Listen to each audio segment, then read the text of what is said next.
What snatched 3-year-old Madeleine McCann from her bed? Praia da Luz, Portugal, May 3rd, 2007.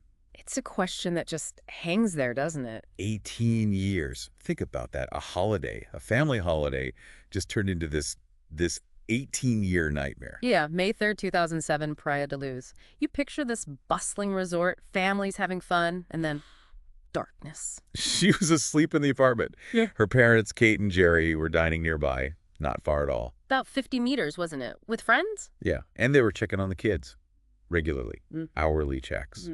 But sometime around 10 p.m., Kate goes to check. And she's gone. Just gone. Still sends chills, doesn't it? It really does. Yeah, so many unanswered questions. That's what we want to dive into today. Try and unpack the key parts of this mystery that just endures. Okay, where do we start? Let's paint a picture of Madeleine first. Born May 12, 2003, Leicester, England. Youngest of triplets, actually. Right, with Sean and Amelie, and they were there too in the apartment that night. Exactly. Yeah. A lively little girl.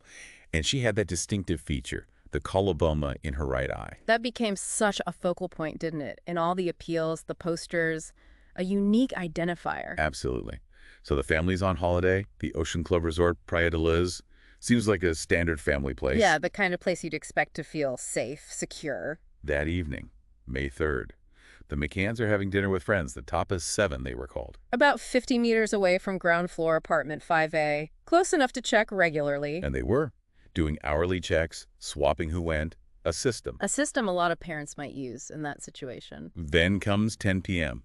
Kate McCann goes for her check. And the bedroom window was open, the shutters raised, and Madeleine's bed was empty. Empty. But the twins, Sean and Amelie, they were still asleep. Untouched. Undisturbed. Which is, well, it's deeply unsettling, isn't it?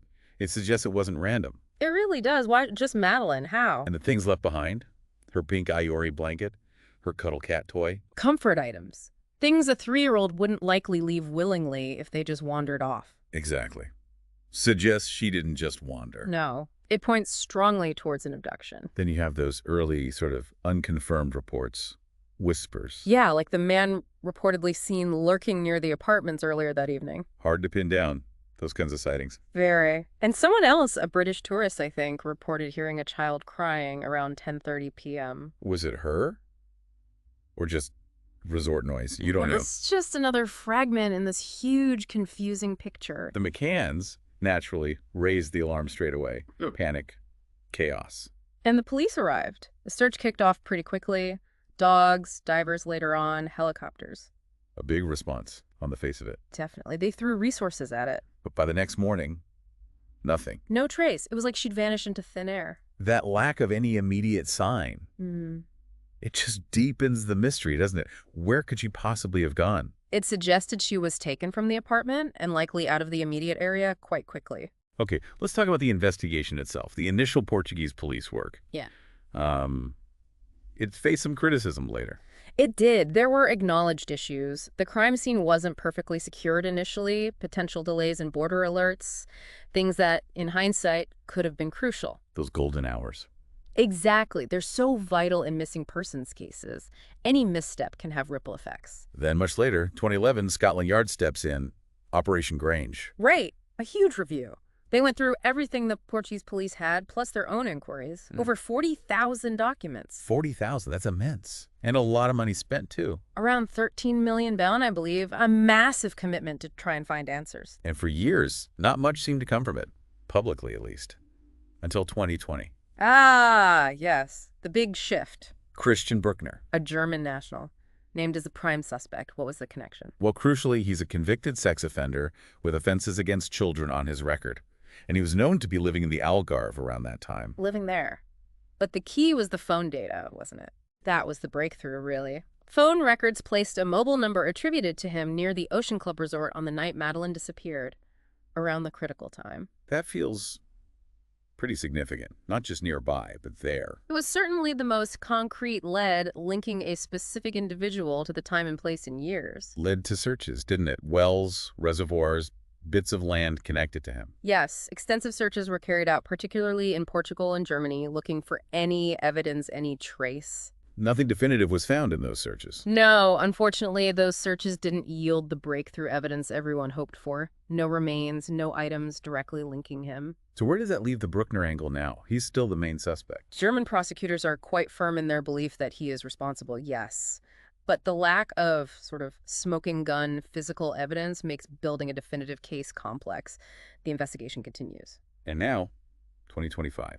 We're hearing about new forensic tech being used. That's right. Science marches on. They're re-examining exhibits, items collected way back then, using techniques that simply didn't exist in 2007. Hoping for maybe a tiny DNA trace, something missed. Precisely. It offers a chance, however small, to find a link that was previously invisible. It shows they haven't given up. Which leads us nicely into the theories. The main one, clearly, centers on Bruckner. Abduction, potentially murder. His history, his location, that phone data, it all points in that direction for investigators. Plus, there were reports of things he supposedly said in prison. Right, those alleged boasts or confessions. How much weight do investigators put on those? They take them seriously, of course, but prison talk can be unreliable. They'd always look for corroboration, but it adds to the overall picture they have of him. Then there's the theory that's always lingered, the one involving the McCanns themselves. An accident, a cover-up. It's a theory that gained traction early on, fueled by media speculation and some aspects of the initial investigation. But it's really important to state, isn't it? Crucial.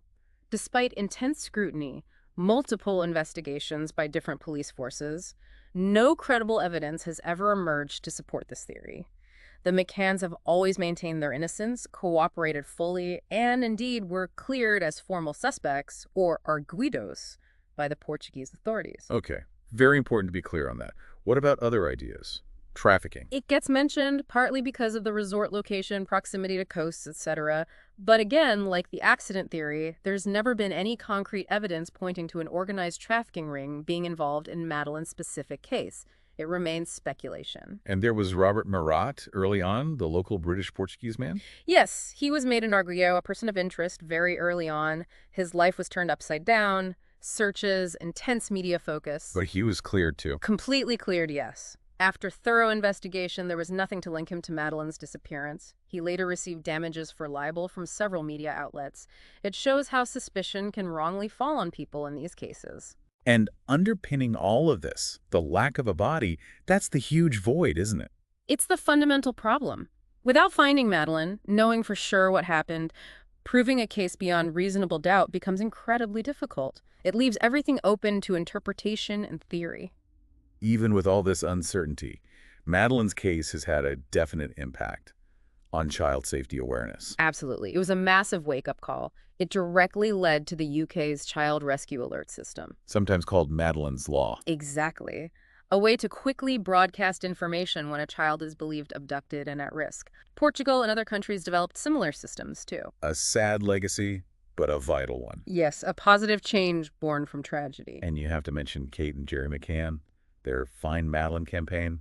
18 years of relentless effort. Their strength has been incredible, keeping her face, her story in the public eye, never giving up hope. Fundraising, engaging private investigators at times. That fund has been significant, hasn't it? Keeping the search alive when official resources might have waned. It's provided vital funding for specific investigative paths and maintained public awareness on a global scale. Their determination is, well, remarkable. So fast forward again, May 2025. 18 years. Operation Grange is still active, using that new DNA tech we mentioned. Yes, the review is ongoing, specifically looking for anything that might bolster the case against Bruckner or point in another direction using these advanced forensic methods. And there was a recent piece of news, a witness recalling a van. That's right. A recollection surfaced about a suspicious van seen in the area around the time. It's something investigators are looking into now. Could that be something, after all this time? You never know. Sometimes details emerge late. It has to be investigated thoroughly, cross-reference, see if it fits with anything else they know. But again, important to stress, no arrests linked to these recent lines of inquiry. Absolutely. These are ongoing investigative steps, not conclusions. The search continues. 18 years. It's just... Madeleine McCann's disappearance is still such a haunting enigma. It grabbed the world's attention and hasn't really let go. No, it hasn't. It taps into primal fears about child safety, the randomness of tragedy, and the agony of not knowing. It's become almost a benchmark for unresolved cases. And despite everything, the time, the money, the technology, the suspects, Madeleine is still missing. That's the stark reality. It is a heartbreaking reality for her family, above all. Their search for answers, for peace, continues. And we have to say this. If anyone listening has any information, anything at all, however small it seems, Please contact Scotland Yard, Operation Grange. Even a tiny detail you dismissed years ago might be the piece they need. you really never know what might unlock it. Absolutely. Thank you for taking this deep dive with us into Madeleine McCann's case. It's the difficult, painful story. But an important one to keep discussing, to keep remembering. Thanks for joining us. What missing piece is still out there? Yeah. That's the question we're left with, isn't it? Until next time.